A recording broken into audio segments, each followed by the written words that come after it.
नमस्कार विद्यार्थी मित्र तर आपण 12th बोर्डचा सेमीकंडक्टर डिव्हाइसेस हा जो टॉपिक आहे हा आपण स्टडी करणार आहोत। तर हा टॉपिक आपल्याला विथ ऑप्शन 5 मार्क्स आणि विदाउट मार्क्स 4 मार्क्सला हा विचारला गेलेला आहे। तर हा आपण याची थिअरी प्लस क्वेश्चन कसे बनतात हे आपण 1 बाय 1 स्टडी करत असतो।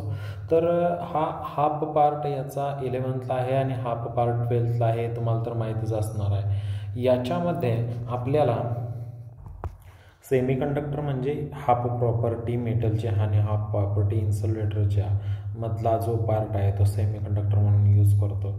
तर आता आपण जो इंट्रोडक्शन आहे तिथून आपण पुढं जाऊया। तर हे आपण फर्स्ट एक मिनिट हे मिनिमाइज कसं करायचं।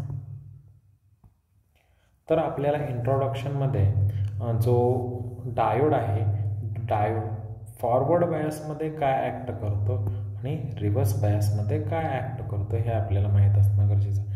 डायोड म्हणजे हाफ पार्ट पी टाईप असतो आणि हाफ पार्ट काय असतो एन टाईप असतो। हा जो डायोड आहे फॉरवर्ड बायसमध्ये जो स्विच आहे तो क्लोज्ड स्विच म्हणजे करंट ऑन असतो, करंट फ्लो होतो आणि त्यामधून आपल्याला जे आउटपुट आहे ते भेटतं।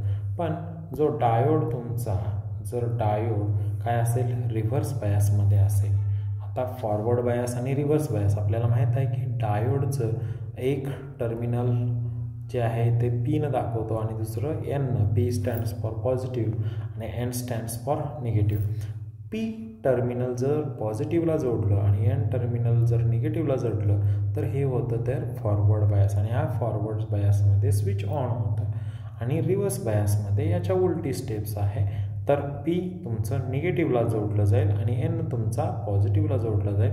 हे कसं होईल तुमचं रिव्हर्स बायस होईल आणि रिव्हर्स बायसमध्ये तो ओपन स्विच ॲक्ट करणार आहे म्हणून त्यातून कोणताही करंट फ्लो होणार नाही, निग्लिजिबल स्मॉल करंट फ्लो होतो। हे आपण 11thमध्ये शिकलेलो आहे आणि हे जे डायोड आहेत स्विचिंग सर्किट म्हणून वापरतो। This switching action of diode allows to the used as a rectifier म्हणजे रेक्टिफिकेशनसाठी आपण हे डायोड वापरतो। तर आता आपण पुढे जाऊया। याच्यामध्ये generation of AC power station is a more cost effective than producing DC power म्हणजे AC मध्ये आपल्याला पॉवर जास्त कन्झम्पशन होते कम्पेअर टू DC। तर म्हणजे AC हा आपल्याला बऱ्यापैकी transmission of AC power is also more economic म्हणजे चांगला आहे than DC। This AC voltage varies sinusoidally in India आपल्याला माहीत असेल। तर आपला जो DP असतो तिथं आपण 230 व्होल्ट आणि जी फ्रिक्वेन्सी जी इन्स्ट्रुमेंटची असते भारतामधली ती 50 हर्ट्झच्या आसपास असते। आपला जर मोबाईलचा चार्जर किंवा आपला जो एखादे इलेक्ट्रॉनिक इक्विपमेंट्स असतील तर त्याच्यावर आपल्याला नोट केलेलं असतं की ते 50 हर्ट्झ म्हणजे एका सेकंदात 50 वेळा जी अल्टरनेटिंग करंटमधली जी सायकल आहे ती फ्लक्च्युएट 50 वेळा होते। म्हणजेच आपण जे गॅजेट्स वापरतो, TV असू द्या, मोबाईल चार्जर असू द्या किंवा जे कोणतेही उपकरणं असू द्या तर त्याचा फ्रिक्वेन्सी 50 हर्ट्झ आणि जो व्होल्टेज असतं ते 230 व्होल्ट हे भारतामध्ये वापरलं जातं। तर त्यांनी म्हटलेलं आहे the AC main voltage is a rectifier during the junction diode two obtain the DC voltage. AC व्होल्टेजचं DC voltage करण्यासाठी आपण जो इन्स्ट्रुमेंट वापरतो ते आपण इथं आपण शिकणार आहे हाफ वेव्ह रेक्टिफायर आणि फुल वेव्ह रेक्टिफायर इथं असं ते सांगितलं आहे। आणि आता थोडक्याच भाग राहिलेला आहे तो मी दाखवतो। Working of a simple rectifier is shown in figure. The AC main supply is connected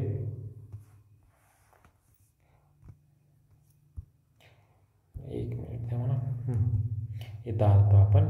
तर ह्याच्यामध्ये आपण हाफ वेव्ह रेक्टिफायर फुल वेव्ह रेक्टिफायर हे हा डायोडचा वापर करून शिकणार आहे। तर मला वाटतं output of the filter which is almost pure DC म्हणजे जे ACचं DC कन्वर्ट करण्यासाठी आपण डायोड वापरतो।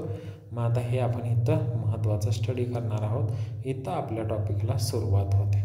PN junction diode as a rectifier हा कन्सेप्ट आहे। मग या रेक्टिफायरमध्ये आपल्याला AC काय होतं, DC voltage AC व्होल्टेजचं DC voltage होणं यालाच आपण रेक्टिफायर म्हणतो.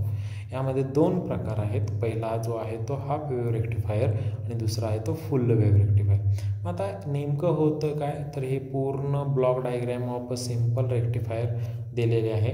याच्यामध्ये असं सांगितलेलं आहे तुमचा जो AC आहे तो इनपुटला आहे आणि ते त्याची फ्रिक्वेन्सी 50 हर्ट्झ 230 व्होल्टचा जो व्होल्टेज आहे ते ट्रान्सफॉर्मरमधून आपण स्टेप अप किंवा स्टेप डाऊन केलं आणि मग इथं आपण डायोड वापरला. डायोड म्हणजे ACचं DC केलं, त्याच्यामध्ये जे ACचे कॉम्पोनंट्स असतील ते फिल्टर केले आणि ते व्होल्टेज रेग्युलेटर करून आपण आउटपुट लोडला जमा केलेलं. इथं दिसतंय आपल्याला हे AC आहे. हे AC तुम्ही ट्रान्सफॉर्मरमधनं डायोडमध्ये घेतल्यानंतर ह्याचा काय झाला, बीम ब्लॉकमध्ये DC झाला. पण ह्या DC मधला जो फिल्टरच्या साहाय्यानं आहे हा C जो डायग्रॅममधला पार्ट तो AC आपण काय केला, रिमूव्ह केला आणि आपल्याला आउटपुटला जो DC आपण जो डायरेक्ट करंट म्हणतो तो आपल्याला मिळालेला आहे. तर याच्यामध्ये आपल्याला काय दिसून येतं, तर half wave rectifier in the sense बघा, जी सिम्पल हाफ वेव्ह रेक्टिफायर आहे त्याच्यामध्ये किती डायोड वापरले जातात, एकच डायोड वापरला जातो. मग आता ह्याची ब्लॉक डायग्रॅम आपल्याला इथं दिलेली आहे. आता ह्याचं कन्स्ट्रक्शन, वर्किंग आणि जी इफिशियन्सी आहे ते आपल्याला इथं बघायचे आहे. तर पहिल्यांदा डायग्रॅममध्ये आपण प्रायमरी जी कॉईल आहे आणि ही सेकंडरी कॉईल आहे आणि याच्यामध्ये जो ट्रान्सफॉर्मर असणार, ट्रान्सफॉर्मरमधलंच हे इन्स्ट्रुमेंट आहे. प्रायमरी कॉईल, सेकंडरी कॉईल, जो ट्रान्सफॉर्मर आपण स्टेप अप किंवा स्टेप डाऊन होतो ते आपण पुढे बघणार आहे. पण जेव्हा प्रायमरी आपण AC अटॅच केलेला आहे, तो ACचा DC करण्यासाठी फक्त आपल्याला एकच डायोड वापरला गेलेला आहे. मग आता याच्यामुळं असं होतं की जे आपण इनपुटला देतो बघा, इनपुटला AC देतो आपण, हा इनपुट AC देतो, तर ही जी पॉझिटिव्ह हाफ सायकल आहे म्हणजे पहिल्यांदा A जर पॉझिटिव्ह झाला तर B काय होणार आहे, निगेटिव्ह होणार आहे. मग पण आपला हा जो डायोड आहे ह्या डायोडचं P टर्मिनल पॉझिटिव्हला आलं आणि इकडचं N टर्मिनल इकडं आपलं निगेटिव्हला आलं, म्हणजे हा फॉरवर्ड बायसमध्ये आला. म्हणजे फक्त ही जी पॉझिटिव्ह हाफ सायकल आहे ती पास होईल आणि ते आपल्याला आउटपुटला भेटेल. पण जेव्हा निगेटिव्ह सायकल येईल तेव्हा आपला A जो आहे तो काय होईल, निगेटिव्ह, आणि B काय होईल, पॉझिटिव्ह. तेव्हा हा डायोड काय होईल, तर आपला PN जंक्शन डायोड रिव्हर्स बायसमध्ये जाईल, कारण की इथं आपल्याला Pला निगेटिव्ह कनेक्ट केलेला आहे, Nला पॉझिटिव्ह कनेक्ट केला आणि हा ओपन स्विच म्हणून ॲक्ट करतो. म्हणून ही जी सेकंड हाफ निगेटिव्ह सायकल आहे ती पास होणार नाही. नंतरची जी पॉझिटिव्ह हाफ सायकल आहे पास झाल्यानंतर तिथं आपल्याला A पॉझिटिव्ह मिळेल, B काय मिळेल, निगेटिव्ह, म्हणजे PN जंक्शन फॉरवर्ड बायसमध्ये. तिसरी ही आपली जी पॉझिटिव्ह सायकल आहे ती आउटपुटला मिळेल आणि ही जी चौथी आहे ती मिळणार नाही, कारण की हा काय ॲक्ट करेल, ओपन स्विच म्हणून ॲक्ट करेल निगेटिव्ह हाफ सायकल. अशा पद्धतीनं आपल्याला ह्याची जी इफिशियन्सी आहे ती 41 मला वाटतं 7च्या आसपास काय आपल्याला ह्याची इफिशियन्सी मिळते. ओके, तर आपण पुढं बघू. तर याच्यामध्ये आपण एक कॉईल वापरले. हे जे डिस्क्रिप्शन आहे हे आपण आपापल्या भाषेत लिहू शकतो जेव्हा डायग्रॅम आपण वापरणार तेव्हा. जेव्हा आपण फुल वेव्ह रेक्टिफायर बघू आणि हाफ वेव्ह रेक्टिफायर यांचं दोघांचं कॉम्बिनेशन आपण करूया तेव्हा आपल्याला असं दिसून येईल की हे किती सोपी कन्सेप्ट आहे हे आपल्याला दिसून येईल. फुल वेव्ह रेक्टिफायरमध्ये आपण दोन काय वापरले, डायोड वापरलेत आणि हे डायग्रॅमच्या साहाय्यानं समजून घेऊ आपण. फुल वेव्ह रेक्टिफायरमध्ये इथं आपल्याला हा जो पहिला डायोड आहे आणि हा सेकंड डायोड, अशा पद्धतीनं दोन डायोड वापरले. मग आता इथं जे आउटपुट आपल्याला घेतलेला आहे जो सेंटर टॅपपासून तो कनेक्ट करणं रोड रेझिस्टन्सपर्यंत गरजेचं आहे आणि हा आपला आउटपुट आला. तर ही जी इनपुट AC आहे त्याचं इथं आपल्याला DC केलेलं आहे. मग आपल्याला पहिल्यांदा जी पॉझिटिव्ह हाफ सायकल आणि निगेटिव्ह हाफ सायकल आपल्याला याच्यात पास केलेली आहे, जो A होईल तो पॉझिटिव्ह होईल आणि हा निगेटिव्ह होईल. मग लक्षात घ्या Bचे जो लेफ्ट साईड आहे ती पॉझिटिव्ह होईल, राईट साईड निगेटिव्ह होईल, पण सेंटर टॅप तुमचा कम्पेअर टू A काय असेल, निगेटिव्ह असेल. मग जो डायोड 1 आला तो पॉझिटिव्ह हाफ सायकलसाठी फॉरवर्ड बायसमध्ये, निगेटिव्ह हाफ सायकलसाठी तो तुमचा ए डायोड 1 फॉरवर्ड बायसमध्ये असेल, सॉरी पॉझिटिव्ह हाफ सायकलसाठी डायोड 1 फॉरवर्ड बायसमध्ये असेल, पण डायोड 2 कसा असेल रिव्हर्स बायसमध्ये असेल. पण निगेटिव्ह हाफ सायकलसाठी जो डायोड 2 आहे तो फॉरवर्ड बायसमध्ये असेल आणि डायोड 1 कसा असेल रिव्हर्स बायसमध्ये. अशा पद्धतीनं आपल्याला आउटपुट मिळतं. जे पुढं याच्यामध्ये एक्सप्लेनेशन आहे ते ब्लॉक डायग्रामच्या साहाय्याने. हे हाफ वेव्हचं आहे आणि आता याच्यानुसार फुल वेव्हचं आपल्याला इथं बघायला मिळतं. जो D1 डायोड आहे ती पॉझिटिव्ह सायकल कनेक्ट करतो, D2 आहे तो निगेटिव्ह सायकल आपल्याला आउटपुटला मिळाली जाते. त्याच्यानंतर इथं आपल्याला 10 दिलेला आहे. हा इफिशियन्सी. तर मी मगाशी आकडा सांगितला हाफ वेव्ह रेक्टिफायरचा तो 40.6 आहे % आणि फुल वेव्ह रेक्टिफायरची इफिशियन्सी ती 81.2% आहे. तेवढं करेक्ट करून घ्या. म्हणजे जी फुल वेव्ह रेक्टिफायरची इफिशियन्सी आहे ती डबल आहे कोणापेक्षा, हाफ वेव्ह रेक्टिफायरपेक्षा. हे आपल्याला इथं लक्षात आलं. आता ह्याचे advantages of full wave rectifier आपल्याला इथं कोणती ॲडव्हान्टेजेस दिलेत. तर पहिलं जे आहे ते rectification takes place in both cycles of AC input, म्हणजे पॉझिटिव्ह आणि हा निगेटिव्हमध्ये फुल वेव्ह रेक्टिफायरचा फायदा आहे. Ripple factor of full wave rectifier is less than that of half, म्हणजे जो रिपल फॅक्टर आहे तो आपल्याला इथं काय दिसतो कमी असलेला दिसून येतो. मग आपल्याला जे रिपल फॅक्टर आहेत किंवा जे काय आहे फिल्टर सर्किट ते आपल्याला इथं जाणून घेऊया. आता लक्षात घ्या ह्याच्यामध्ये असं सांगितलेलं output of a rectifier consist of a small fraction of AC component along with DC. म्हणजे जो आपला इनपुट होता कोणता पॉझिटिव्ह आणि निगेटिव्ह हाफ सायकलचा आहे याच्यामधून डायोडमधून गेल्यानंतर जे आपल्याला आउटपुट मिळतं ते अशा पद्धतीनं फुल वेव्ह रेक्टिफायरमध्ये मिळतं. मग त्याच्यातला हा जर वरचा जर भाग बघितला तर हा कोणता कॉम्पोनंट आहे, मी येलो कलरनं रिप्रेझेंट करतो. तर तो ACचा कॉम्पोनंट आहे आणि त्यालाच आपण काय म्हणतो रिपल म्हणतो. मग रिपल कमी कशात असतो तर फुल वेव्ह रेक्टिफायरमध्ये कमी असतो आणि हाफ वेव्ह रेक्टिफायरमध्ये जास्त असतो. हे आपल्याला दिसून आला आणि हा फुल आणि हाफ वेव्हमधला डिफरन्ससुद्धा समजून येतो. मग हा आपल्याला कशा पद्धतीनं काढायचा रिपल फॅक्टर, तर इथं सांगितलं आहे effectiveness of ripple factor depends upon the magnitude of ripple component in this output. A smaller ripple means that of the rectifier is a more effective. म्हणजे फुल वेव्ह रेक्टिफायर हा मोर इफेक्टिव्ह येतो.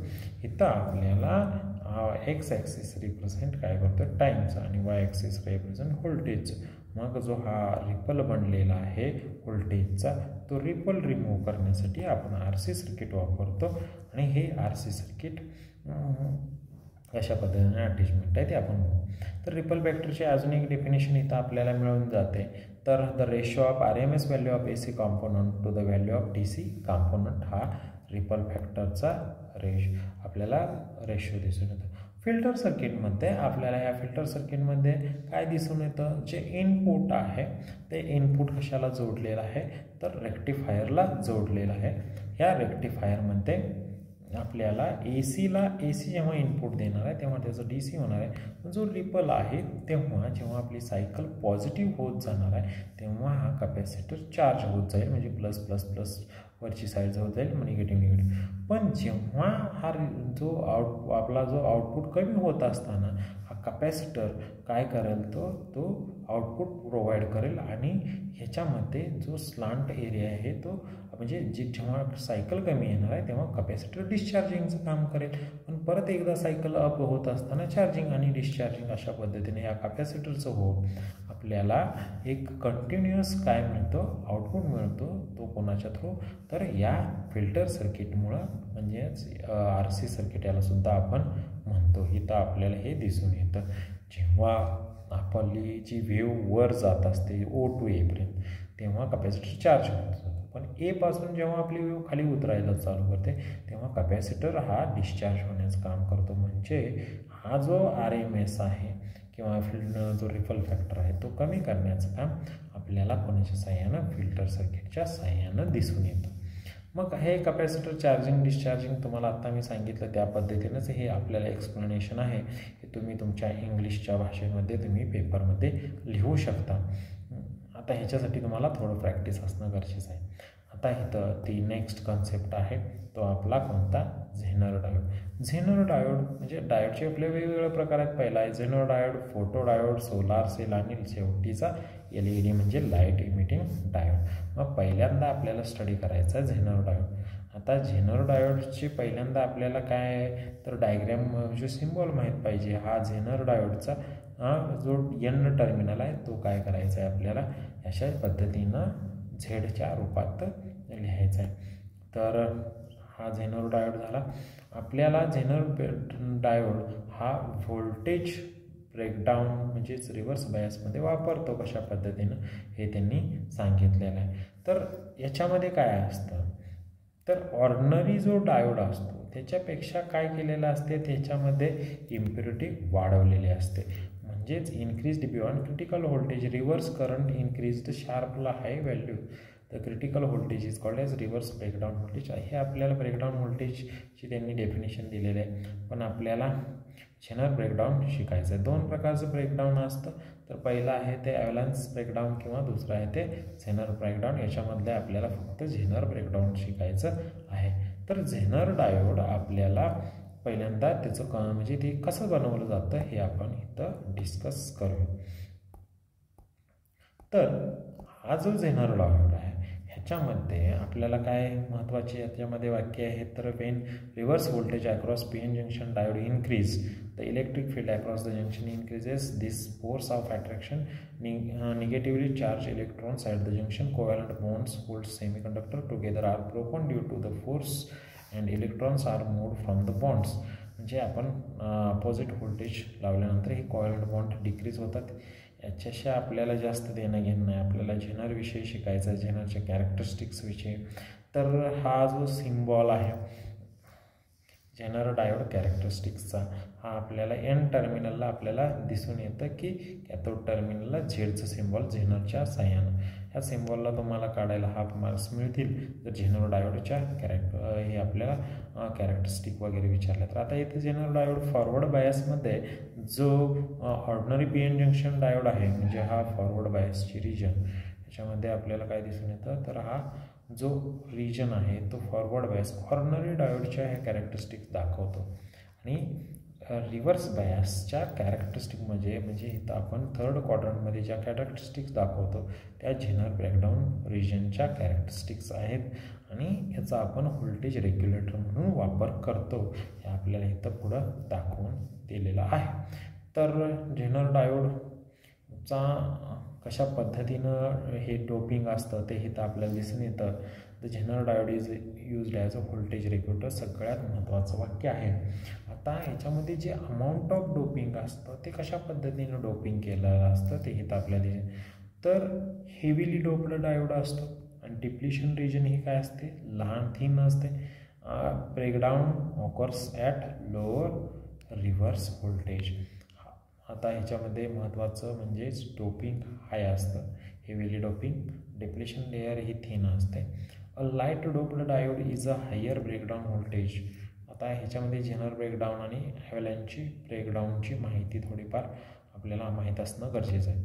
Zener diode हा breakdown रिजनमध्ये 6 व्होल्टपेक्षा कमी म्हणून operate करतो आणि 6 व्होल्टपेक्षा जेव्हा जास्त असतं तेव्हा ॲव्हलान्सची ब्रेकडाऊन हे आपल्याला इथं डिस्कस केलं नाही. पण both are called zener diode. ठीक आहे.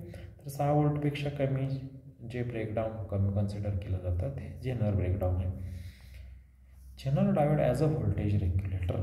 आता झेनर डायोडला व्होल्टेज रेग्युलेटर कसं वापरायचं हे आपल्याला इथं लक्षात येणं गरजेचं आहे. जो झेनर डायोड आहे operated in breakdown region voltage acrosses remains constant. म्हणजेच आपल्याला ह्या थोडक्यात रिव्हर्स बायसमध्ये जोडणं गरजेचं आहे. म्हणजे हे एन टर्मिनल आहे हे खालचं P टर्मिनल. एन टर्मिनल बघितलं तर हे पॉझिटिव्हच्या बॅटरीला आणि P टर्मिनल आहे ते निगेटिव्ह म्हणजे रिव्हर्स बायसमध्ये जोडलेलं आहे. इथं आपल्याला हे लक्षात डायग्रॅमवरून येतं. आता voltage regulator using Zener diode unregulated input आहे आणि इथं आउटपुट रेग्युलेटेड आउटपुट आहे. कशाच्या साहाय्यानं झेनर डायोडच्या. इथं आपला झेनर डायोड हा रिव्हर्स बायसमध्ये जोडलेला आहे आणि सिरीजमधला जो रेझिस्टन्स आहे त्याच्या अक्रॉस तयार झालेलं व्होल्टेज VSनं रिप्रेझेंट केलेला आहे. करंट जो येतो तो मिली ॲम्पियरमध्ये आणि तो झेनर डायोडमधनं IZ अशा पद्धतीनं फ्लो होतो आहे आणि आपल्याला आउटपुट लोड रेझिस्टन्सच्या अक्रॉस व्होल्टेज रेग्युलेटर मिळतं आहे. हे असं त्यांनी दाखवून दिलेलं आहे. तर आपण पुढं जाऊ. याच्यामध्ये कशा प्रकारे 2-3 कंडिशन बनलेल्या आहेत. जेव्हा इनपुट व्होल्टेज झेनर डायोडपेक्षा जास्त असतं तेव्हा काय कंडिशन होते आणि विरुद्ध दिशेला अशा पद्धतीनं 2 कंडिशन त्यांनी दिलेल्या आहेत. जरा एक्सप्लेनेशन वाचून ठेवा आणि जेव्हा ह्याच्यातला एक फॉर्म्युला महत्त्वाचा आहे तो मॅक्झिमम पॉवर रेटिंग कधी होतं तर IZ आणि VZच्या मल्टिप्लिकेशननं हे आपल्याला एक फॉर्म्युला येणं गरजेचं आहे. एक थोडं हरीड करून ठेवणं गरजेचं आहे. आता झेनर डायोडचे ॲप्लिकेशन्स काय आहेत? ह्या झेनर डायोडमध्ये कशा प्रकारे कॉन्स्टंट व्होल्टेज इज रिक्वायर्ड असतं. If number of applicants such as voltage regulator zener डायोडचे जे ॲप्लिकेशन्स आहेत, पहिलं आहे सगळ्यात महत्त्वाचं तर zener diode act as a voltage regulator, fixed reference voltage provider in transistor biasing circuit हे दुसरं ॲप्लिकेशन. त्याच्यानंतर पीक क्लिपर किंवा limiter value of a wave shaping circuit, protector against a meter damage, accidental fluctuations ही zener डायोडची applications आहेत. पुढं आपल्याला next photo diode. आता फोटो म्हटल्यावर आपल्याला लक्षात यायला पाहिजे फोटो म्हणजे लाईट आहे आणि ह्या लाईट जी इन्सिडंट झालेली आहे कशावर डायोडवर, तर लाईट एनर्जी ही इलेक्ट्रिक एनर्जीमध्ये कन्व्हर्शन होतं हे आपल्या लक्षात येणं सहजासहजी गरजेचं आहे. म्हणजेच काय म्हटलेलं आहे, कन्वर्ट काय करतं light energy into electric energy, त्याला आपण काय म्हणतोय फोटो डायोड म्हणतोय. सिम्बॉल साधं सोपं आहे. एक जो PN जंक्शन आहे ह्याच्यावर लाईट पडल्यानंतर आपल्याला ही सनलाईट आहे, या सनलाईटचं इलेक्ट्रिकल एनर्जीमध्ये कन्व्हर्जन होतं त्याला फोटो डायोड म्हणतो आणि ह्यालाच फोटो डिटेक्टर किंवा फोटो सेन्सर असं सुद्धा म्हणतो. पण हे ऑपरेट कोणत्या बायसमध्ये केलं जातं, रिव्हर्स बायसमध्ये ऑपरेट केलं जातं फोटो डायोड. मग आता ह्याची डायग्रॅम आपल्याला इथं दिलेली आहे. मग कशा पद्धतीनं आपल्याला इथं दिसून येतं तर एक N रिजन आहे बॉटमला, अपसाईडला P रिजन आहे, ह्याच्यामध्ये डिफ्युज्ड मास्क ऑफ SiO2 टाकलेला आहे, वर सनलाईट पडणार आहे आणि त्याचं कन्व्हर्जन इलेक्ट्रिकल एनर्जीमध्ये होणार आहे. हे जे सिम्बॉल आहे हा जो फोटो आहे तो आपला जो कलर फोटो आहे कशाचा तर फोटो डायोडचा. तर ह्याच्यामध्ये आपल्याला वर्किंग कशा पद्धतीनं होतं हे आपल्याला इथं सांगितलं आहे.